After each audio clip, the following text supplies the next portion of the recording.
The message came without warning, a series of pulses and mathematical sequences that interrupted all radio broadcasts across Earth.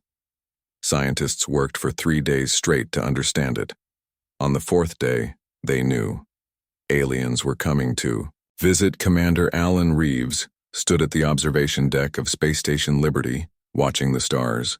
At 42, with salt and pepper hair and steady hands, he had been chosen to represent humanity. His 20 years in the Navy made him the obvious choice, they said. Alan wasn't so sure. "Sir, they'll be here in 10 minutes, said Lieutenant Laura Mills, appearing at his side. Her dark hair was pulled back in a tight bun, her uniform pressed perfectly. As the world's top exolinguist, she had developed the translation software they hoped would work. Alan nodded. "Are we ready?" Laura's smile didn't reach her eyes.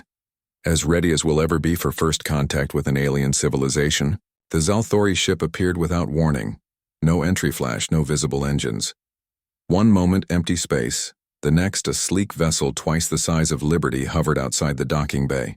Its surface shimmered like oil on water, changing colors. As it moved, "Showtime," Alan whispered. The delegation consisted of 3 aliens. The leader, who called himself Ambassador Zykarn, stood 7 feet tall with iridescent scales covering his slender body. 2 four-fingered hands emerged from flowing robes, and a crest of feather-like appendages crowned his oval head. "We bring greetings from the Zalthori Imperium," the translator converted his whistling speech. "A coalition of 7 species spanning 200 star systems."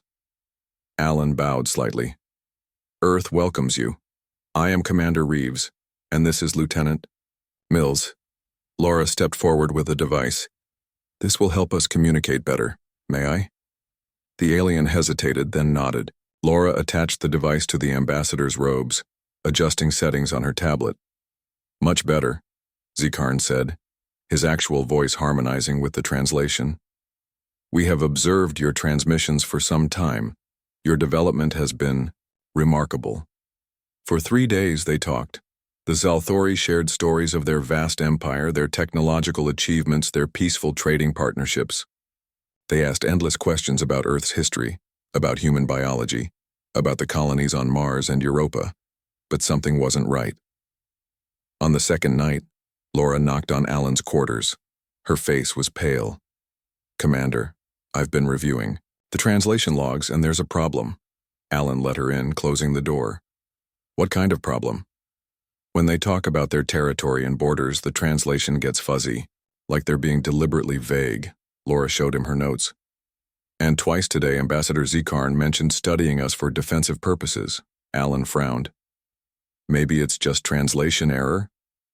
"Maybe." Laura didn't sound convinced. "But there's more. When I mentioned our Neptune mining operations, his heart rate spiked. The biosensors picked it up." The next morning, Alan received a classified message from Admiral Grant at Earth Command. Unidentified vessels had been spotted near Neptune, observing the mining outposts from a distance. When confronted, they vanished. During that day's meeting, Alan carefully brought up the subject of territorial boundaries. "We respect the sovereignty of all species," Zykarn said smoothly. "The Imperium believes in peaceful coexistence." "And where exactly does Imperium territory begin?" Alan asked. "We're expanding our mining operations, and wouldn't want to intrude." Something flickered in the alien's large, faceted eyes. "Your solar system is unclaimed, for now." That evening, the Zalthori announced they needed to return to their ship for a rest cycle. They promised to continue talks the next day. They never returned. Alan was awakened at 3 a.m. by alarms. Laura rushed into the command center seconds after. Her hair loose around her shoulders. "They've left," the station controller reported. "No communication, no warning. Their ship just disappeared." "Get me Earth Command," Alan ordered. Admiral Grant's face appeared on screen, grim. "Commander, we just received a message from the Zalthori vessel before it jumped to faster than light speed. They said they would return soon to continue discussions." "I don't like this, Admiral." "Neither do I. We're putting all outposts on high alert." 3 days passed. Alan and Laura remained on Liberty, analyzing every word of their meetings, searching for clues. Laura's translation software had recorded everything, and they played it back repeatedly, looking for hidden meanings. They were assessing us, Laura concluded. Our technology, our weapons, our defenses. But why? Alan wondered. If they have 200 star systems, what threat could we possibly pose? The answer came at 600 hours on the fourth day. All communication with the Neptune outpost ceased. The emergency beacon activated for 3 minutes, then went silent. The long-range telescopes showed flashes of light near the outpost. Weapons fire. 1 hour later, a message arrived on all channels, in perfect English. To the species known as humans, your rapid technological advancement and aggressive expansion has been deemed a future threat to the security of the Zalthori Imperium. Your military capabilities and biological adaptability present an unacceptable risk. The Imperium Council has voted unanimously to neutralize this threat before it matures. This communication serves as a formal declaration of war.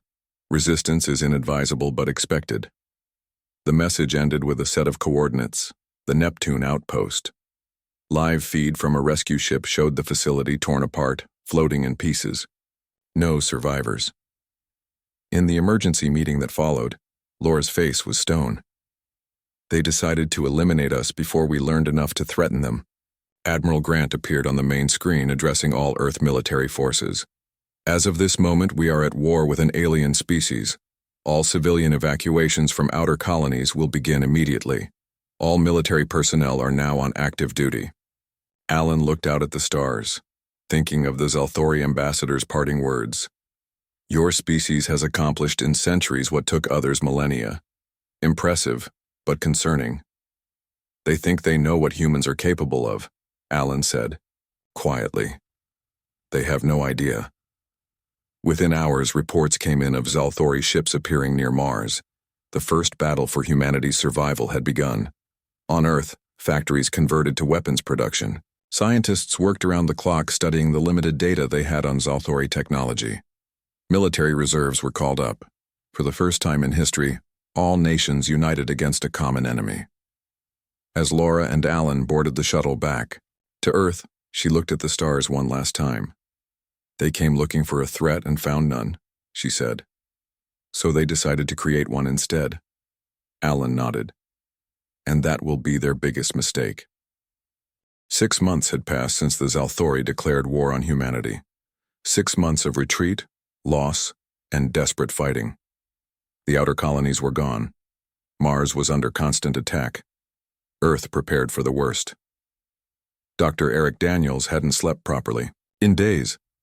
His lab, buried 300 feet beneath the Rocky Mountains, hummed with activity even at 3 a.m. Screens displayed equations and simulations while tired scientists worked in shifts. Try it again, Eric told his team, running a hand through his messy brown hair. At 35, he had already been one of Earth's top physicists before the war. Now he was humanity's best hope. The simulation ran. Numbers flashed. A virtual Zalthori weapon fired at a shield. This time, the shield held for 6 seconds before failing. Progress, muttered Eric, though 6 seconds wouldn't save anyone in a real battle. He studied the energy patterns, noticing something he'd missed before. Wait, look at the frequency pattern when their weapon hits our shield. His assistant, Dr. Lily Wong, leaned closer. There's a pulse. Every 2.3 seconds. Exactly. They're not firing continuously. It's pulsed energy. Eric's fingers flew across the keyboard. If we time our shields to strengthen precisely when those pulses hit, the next simulation showed the shield holding for 15 seconds. Not enough, Eric said. But we're getting there. In space, the USS Defiant hid in the shadow of Europa's ice moon.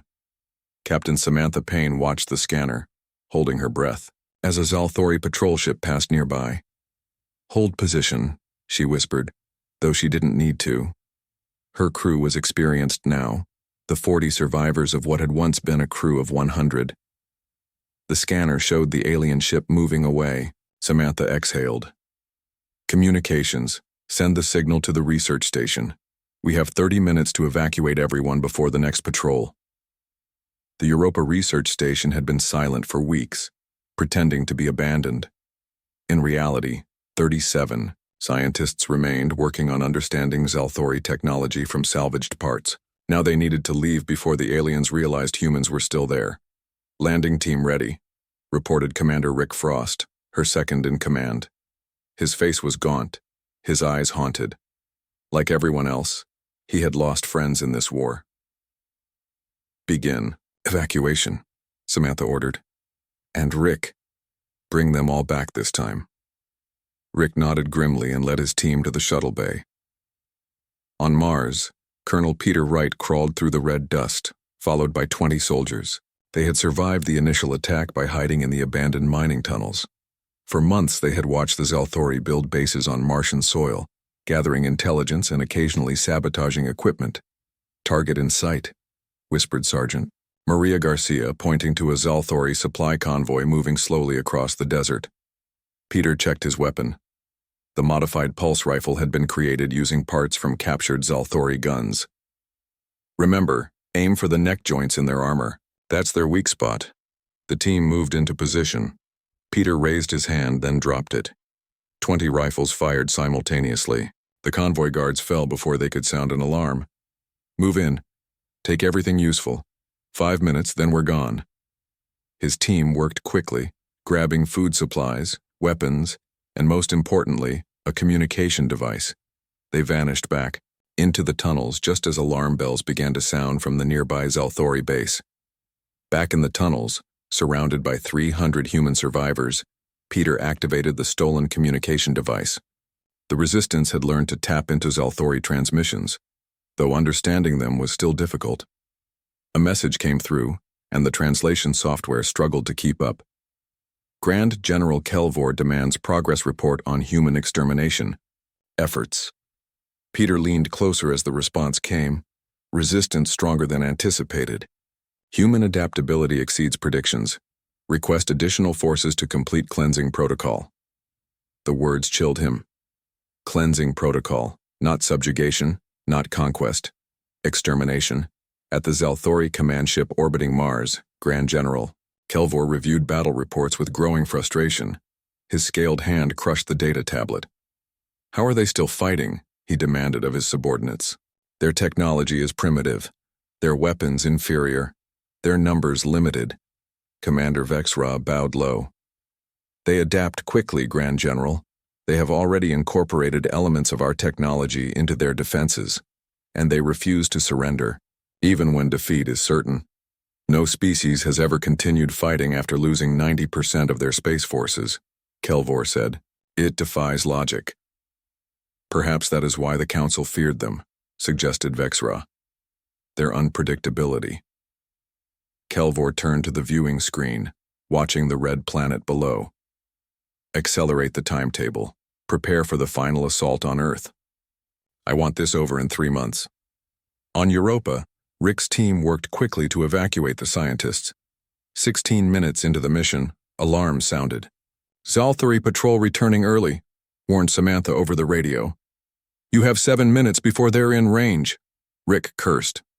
"Everyone on the shuttles now. Leave everything except the research data." The scientists scrambled aboard, clutching data drives and tablets. The last one was just boarding when the patrol ship appeared on the horizon. "They've spotted us," Rick reported. "Beginning emergency launch." The shuttles lifted off as energy beams sliced through Europa's thin atmosphere. One shuttle took a direct hit, exploding in a ball of fire. "Evasive maneuvers," Samantha ordered, as the Defiant moved from its hiding place to provide cover fire. "All weapons target that patrol ship." The Defiant's guns blazed, drawing the Zalthori's attention. The remaining shuttles raced toward the ship while it engaged the enemy. "Shuttle 2 has docked," reported the tactical officer. "Shuttle 1 is 30 seconds out." The Defiant shuddered as Zalthori weapons found their mark. Alarms blared throughout the ship. "Shields failing," someone called. "Hold position until that shuttle docks," Samantha ordered, gripping her chair as another blast hit them. The moment the final shuttle was secure, Samantha gave the order. "Jump to emergency coordinates, now." The Defiant vanished into faster than light. Speed just as the Zalthori ship fired again. They had escaped, but at a terrible cost. Half the evacuation team was gone, and the ship was badly damaged. In the medical bay, Samantha spoke with Dr. Julia Patel, the lead Europa researcher. Was it worth it? Did you find anything that can help us? Julia nodded, her eyes bright despite her exhaustion. We discovered something incredible. The Zalthori weapons operate on very specific electromagnetic frequencies. If Dr. Daniels can use this data, we might be able to create shields that block them completely. For the first time in months, Samantha felt a glimmer of hope. On Earth, representatives from every nation gathered in the Emergency Planetary Defense Council. Admiral Grant stood before them, his face grim. The outer colonies are lost. Mars is holding on by a thread. Our best estimates give us 3 months before the Zalthori reach Earth in force. He paused. But we are not defeated. Dr. Daniels has made breakthroughs in shield technology. Captain Payne has rescued key researchers from Europa with critical data. Colonel Wright's resistance on Mars continues to gather intelligence. He looked around the room, meeting each person's eyes. Humanity has one advantage the Zalthori didn't count on. We have never, in our entire history, accepted extinction without a fight. And we're not about to start now. The council chamber erupted in determined applause. The fight for Earth, for humanity's very survival, was just beginning. 1 year into the war, Earth stood alone. The last orbital defense platform had just fallen, crashing into the Atlantic Ocean in a ball of fire. Zalthori ships now moved freely around the planet, preparing for their final assault. In his underground laboratory, Dr. Eric Daniels hadn't seen sunlight in weeks. The scientists rescued from Europa had joined his team, bringing crucial data about Zalthori technology. Together, they worked on humanity's last hope, Project Phoenix. Hand me that circuit board, Eric said to Dr. Julia Patel, who had become his right hand. Dark circles framed her eyes, matching his own. The energy conversion is still unstable, Julia warned as she passed him the component. If we overload it, we don't have time for caution, Eric interrupted.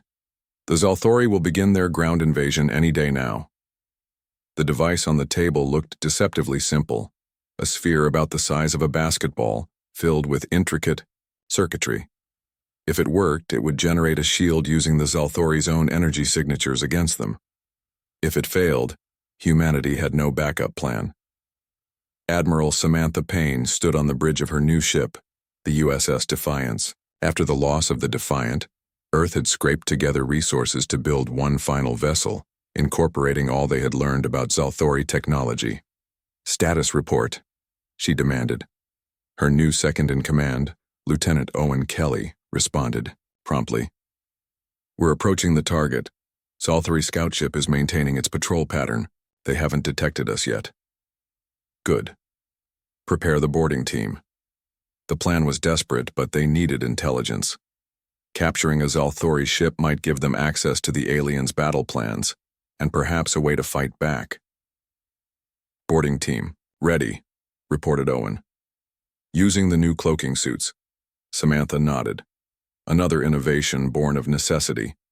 The suits couldn't make a person completely invisible, but they disrupted Zalthori visual sensors enough to buy precious time. Begin operation. Commander Alan Reeves now worked from a bunker beneath what was once Washington, D.C. With most of the world's governments in disarray, he had been promoted to head of intelligence operations. His job was to find weaknesses in the enemy before it was too late. Laura Mills sat across from him, analyzing intercepted Zalthori communications. Her translation software had improved dramatically, allowing them to understand most of the alien messages. Alan, look at this, she said suddenly, pointing to her screen. This is a medical report from one of their ships. Alan leaned closer. What am I looking at? They're reporting an outbreak of something called human contamination sickness. Several Zalthori soldiers who had direct contact with human prisoners are showing symptoms. Alan frowned. We're making them sick? Not deliberately, but something about us, maybe a bacteria or virus we carry, affects them. Laura's eyes widened. This could be important. Alan immediately picked up a secure phone. Get me Dr. Daniels, and find any biologists still alive. We may have just found a weakness. On Mars, Colonel Peter Wright's resistance had grown. Hundreds of human survivors had joined his group, living in an extensive network of tunnels and caves beneath the Martian surface. They had become experts at hit-and-run tactics, striking Zalthori bases and disappearing before reinforcements arrived. Today's target was special, a communications relay that connected the Zalthori forces on Mars to their fleet. Everyone clear? On the plan? Peter asked his team. 20 grim faces nodded back at him. Remember, we need to capture the central terminal intact. That means precision strikes only. The team moved out, using the dust storm for cover. They had learned to work with Mars instead of against it, using the planet's harsh environment to their advantage. The Zalthori never expected an attack during a storm. Their first warning was when their perimeter guards stopped reporting in. By then, Peter's team was already inside the facility. "Control room secured," reported Sergeant Maria Garcia over the radio. "You need to see this, Colonel." Peter found Maria staring at a large screen filled with Zalthori text and symbols. "What is it?" "According to our translation software, these are orders for their final assault on Earth. It begins tomorrow." Peter felt his blood run cold. "Can we send a warning?" Maria nodded. "I think so. And there's more. Look at these troop movements. They're pulling forces from Mars for the attack. They're leaving their bases vulnerable." A plan began to form in Peter's mind. Send the warning to Earth, then send a message to all resistance cells on Mars. It's time we took back our planet. In orbit above Earth, Grand General Kelvor surveyed the blue planet with mounting frustration. A year of warfare against a technologically inferior species should have ended in quick victory. Instead, his forces had suffered loss after loss, despite their advantages. "The invasion forces are ready, Grand General," reported Commander Vexra. "All ships are in position." "Begin the attack," Kelvor ordered. "No more delays. I want this planet secured within 7 days." Across Earth's skies, Zalthori ships descended through the atmosphere. People watched in terror as the alien vessels took position above major cities. This was the moment humanity had feared since the war began. But in his underground lab, Eric Daniels smiled for the first time in months. "It's ready," he announced, holding up the completed device. "Project Phoenix is operational." Admiral Payne's voice came through on the emergency channel. "Dr. Daniels, our boarding operation was successful. We've captured their battle plans and a working ship. We're bringing it to you now." At the same time, Alan Reeves contacted the Emergency Council. "We've identified a biological weakness in the Zalthori. They're susceptible to a common human rhinovirus, a cold virus. We've already begun weaponizing it." From Mars, Peter writes, "Message arrived. Earth Command, Zalthori forces are being diverted from Mars for the Earth invasion. We're beginning a planet-wide counterattack. Hold on. Help is coming." As Zalthori ships began their attack, humanity enacted its desperate plan. From secret installations around the globe, Project Phoenix devices were activated. They created a web of energy that disrupted Zalthori weapons, causing many to fail or backfire.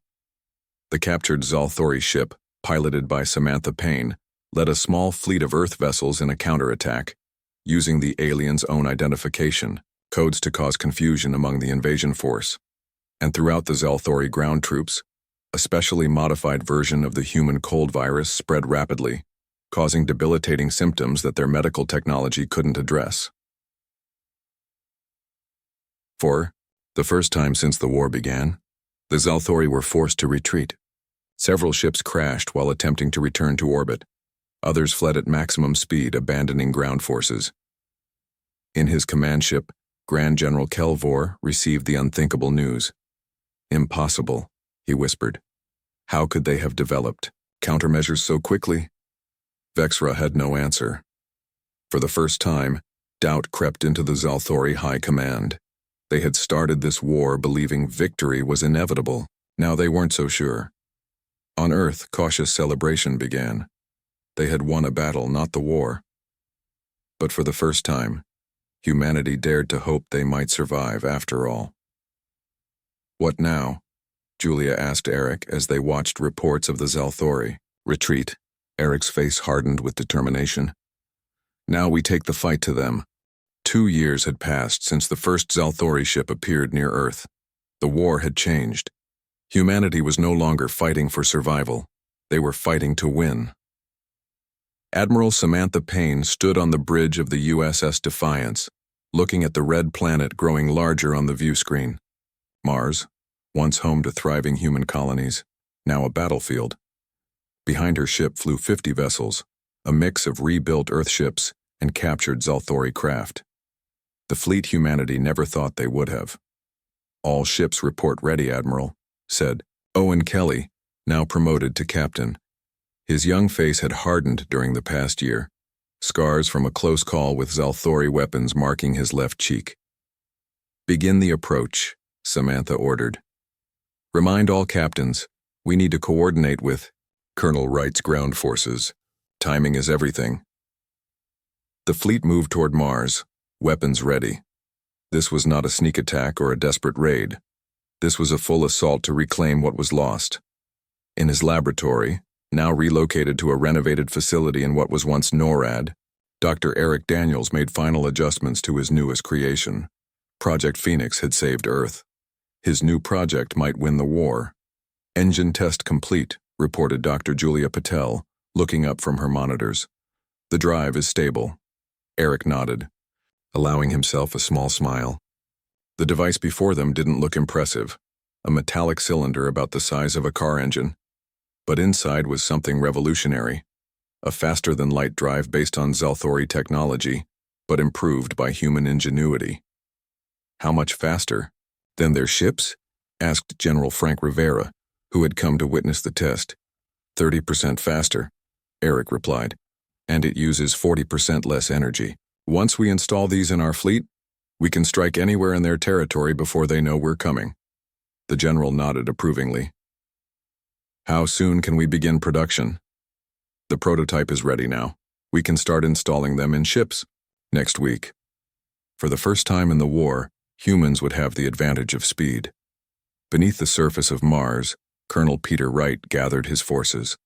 What had started as a small resistance was now an army of thousands. Every human survivor on Mars had joined the fight. "The fleet will arrive in 6 hours," he told his officers, pointing to a map of Zalthori bases. "Our job is to disable their defensive systems from the ground. Each team has its target.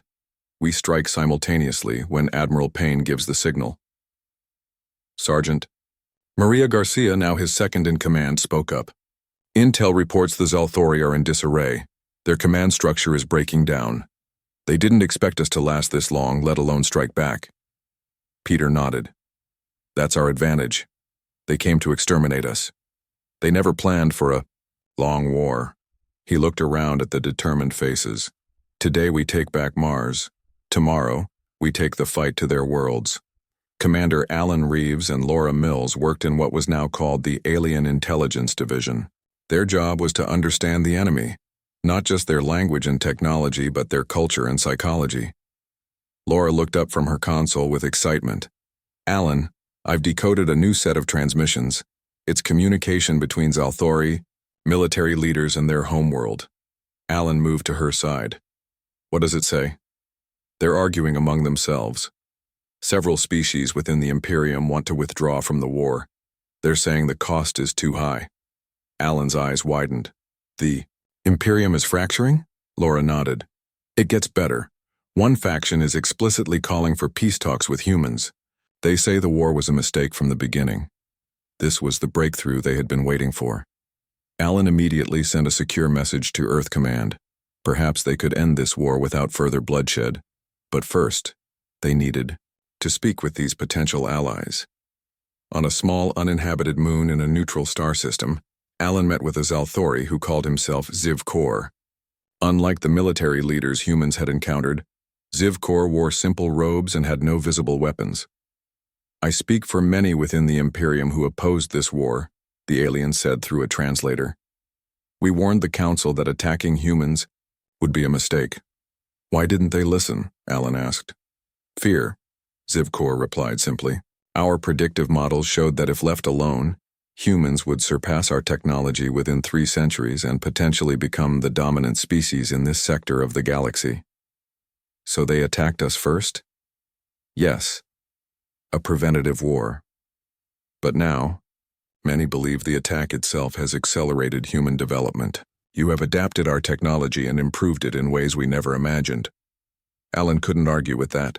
In 2 years, humans had advanced centuries.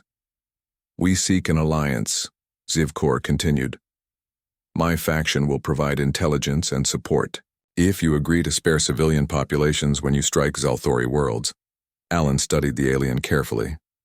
How do I know this isn't a trap? Zivkor produced a data crystal. These are the defense codes for every major Zalthori military installation. Proof of my sincerity. The battle for Mars began at dawn. As Admiral Payne's fleet engaged the Zalthori ships in orbit, Colonel Wright's forces emerged from their underground, hiding places to attack key targets on the surface. The Zalthori were caught by surprise. Their defensive systems failed at critical moments, thanks to Peter's teams and the codes provided by Zivkor's faction. Human ships, now equipped with superior engines, outmaneuvered the enemy vessels. By nightfall, 3 major Zalthori bases had fallen. The aliens retreated to their final stronghold near Olympus Mons, the massive Martian volcano. They've requested terms, Samantha told Peter over a secure channel. They want to surrender. Peter's face hardened. After everything they've done, all the people they've killed? I understand your feelings, Samantha replied. But this is an opportunity. Their commander has valuable intelligence. The Zalthori commander was brought to a makeshift interrogation room. Grand General Kelvor looked diminished without his armor, his scales dull with stress and defeat. Why? Peter asked him directly. Why attack us? We were no threat to you. Kelvor's translator conveyed his bitter laugh. No threat? Our simulations showed humans would surpass and potentially conquer us within 3 centuries if left unchecked. The Council voted for preemptive action. So you tried to exterminate us because of what we might do someday? Yes. And now we see our error. The war itself has forced you to evolve faster than any species we've encountered. You've accomplished in 2 years what should have taken centuries.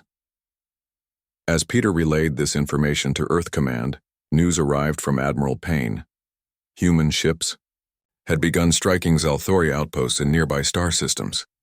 The war had moved beyond the solar system. On the Zalthori homeworld, the ruling council received the news with horror. The impossible had happened. Humans were bringing the fight to them. All remaining ships must return to defend Zalthoria Prime, declared the Supreme Counselor. We will make our final stand here.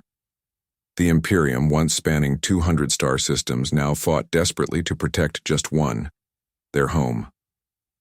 3 years after first contact, humanity had achieved what the Zalthori thought impossible. Human ships now controlled dozens of star systems. Earth's defenses were stronger than ever. The hunters had become the hunted.